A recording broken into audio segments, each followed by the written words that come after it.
This is the weekend edition of iFIBER 1 News, where we present some of the top stories from this week and your weekend weather forecast. I'm Bethany Jenks. And I'm Lexi Perry. Stay tuned for more on the weekend edition of iFIBER 1 News.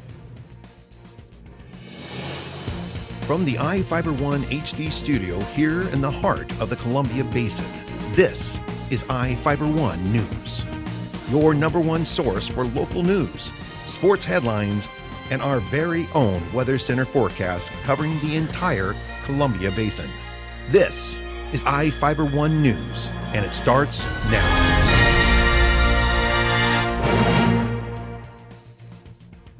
The Grant County Fair is just around the corner. One of our top stories for this week was about the prep work that goes into making the grounds ready for the big event. Reporter Jeff Chu has the details.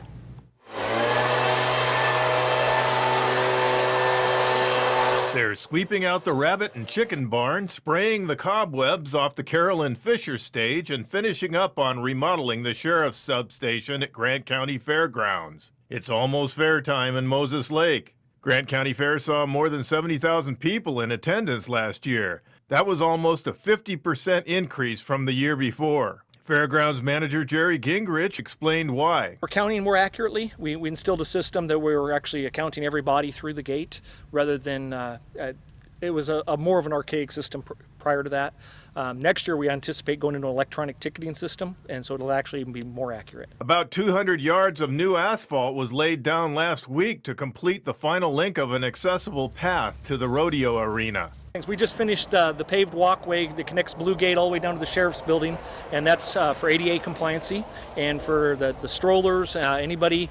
We have a lot of people like to go down to the carnival just to watch or to go down to the commercial vendors, and to get down there, you're walking through the grass, and the grass isn't always level. And so now, from our front gate to our back gate, it's ADA accessible. Gingrich said the path will be further extended to West Valley Road for next year's fair. A sunshade will be extended out over the front of the Fisher stage, with plans to extend the shade further next year. People sitting up there being hypnotized or sitting in the burning sun, and we're not sure if they're either hypnotized or passed out from the heat. Chilling out under more misters will bring cool relief to visitors at the fair. Even the trash cans have a happy new Holstein theme going on. Gingrich said the fair is the biggest of more than 270 fairgrounds events scheduled throughout the year. He said this year's fair will have more livestock animals than ever. I've heard the early estimates this year is over 300 pigs again this year. We're up on livestock, on the cattle livestock. They're up, I believe it's over 70, close to 80. They're actually bringing milking cows back this year. They're going to be using the milking parlor so people will be able to observe the milking through the dairy process. Gingrich anticipates more exhibitors as well. Last year we had over 8,000 exhibitors, so we anticipate a big push here in the next week and a half. Additional costs at the fairgrounds have driven up ticket prices. Tickets actually went up $1 this year across the board. So an adult at the gate is $8. And the reason we raised it was our overhead costs went up, our liabilities have gone up, and we need to make sure we take care of our fairgoers. I'm Jeff Chu for iFIBER 1 News. This will actually be my first time at the Grant County Fair. I'm really excited. Really? Oh, it's a lot of fun. We go every year. We love the animals and the shows, but my kids are not ready for the rides yet. A little too scary. Yeah.